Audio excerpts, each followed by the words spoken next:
조합원 총투표에 대한 유권 해석과 민주노총 간부들에 대한 강제 연행은 예민한 선거 시기에 한나라당의 이해와 요구를 반영하고 있다는 의심을 지울 수가 없습니다. 김창현 선본에 따르면 이 중 2, 3명은 불법 시위 명목으로 구속될 것 같다고 알려왔습니다. 노동조합 정치활동에 대한 명백한 탄압입니다. 진보진영 후보 단일화의 발목을 잡은 울산 북구 선관위가 경찰과 한통속이 되어서 노동조합의 정치활동을 강제 연행하고 구속하겠다는 것입니다. 도저히 묵과할 수 없는 반노동자적 폭거입니다. 연행된 노조간부 8명을 즉각 석방해야 합니다. 민주노동당과 진보신당, 전 노동자의 분노를 마주하고 싶지 않다면 지금 당장 석방하십시오. MBC가 지금 내부 외환에 휩싸여 있습니다. 검찰이 MBC 사옥을 압수수색하고 PD수첩 제작진을 강제 연행하려는 가운데 신경민 앵커와 김미화 방송인을 교체하려는 인사파동으로 내홍을 겪고 있는 것입니다. 이에 항의하는 뜻에서 라디오 PD들은 무기한 영가투쟁을 시작했고 취재 기자들은 제작 거부에 들어갔습니다. 조만간 영상 기자들도 제작 거부에 참여할 가능성이 커 보입니다. MBC 경영진은 정권의 압력에 굴복해서는 안 됩니다. MBC가 국민의 방송으로 권력의 입김에 자유로운 방송이 된 데에는 이 두 진행자와 정의로운 기자들과 PD들의 힘입은 바가 큽니다. 어렵게 얻은 명성을 하루아침에 포기하려 드는 것입니까?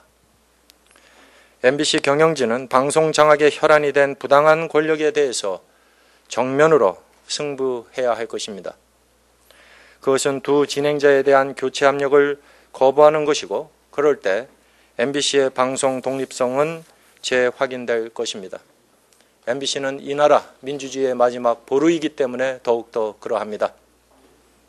우려했던 대로 지유사 교과서가 일본 문부과학성 교과서 검정을 통과했습니다.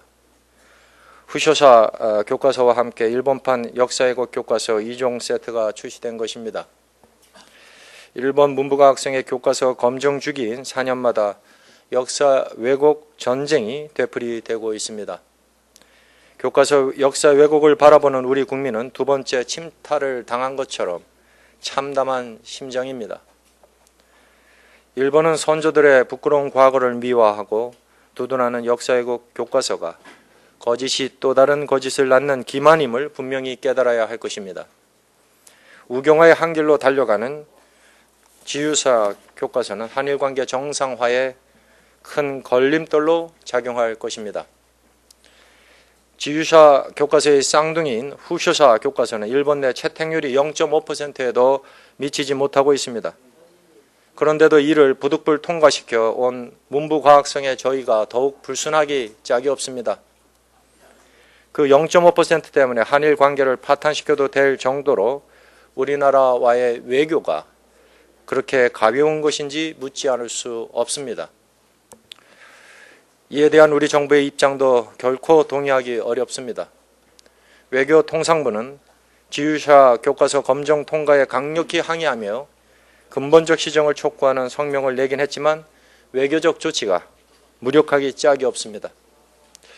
지난 2005년 일본 역사교과서 왜곡 사태 때는 외교통상부 차관이 주한 일본 대사를 불러 문제 내용을 삭제하도록 요구한 반면에 이번에는 외교부 동북아 국장이 주한 일본 대사관 총괄공사를 불러서 항의하겠다는 낮은 항의 수준에 머물고 있습니다. 지난 2001년 때처럼 교과서 불채택 운동 등 후속 행동 계획도 마련되어 있지 못합니다. 이명박 정권이 역사 왜곡이라는 근본적 문제를 앞에 두고 여전히 실용 외교에 매몰된 듯한 인상을 받게 됩니다.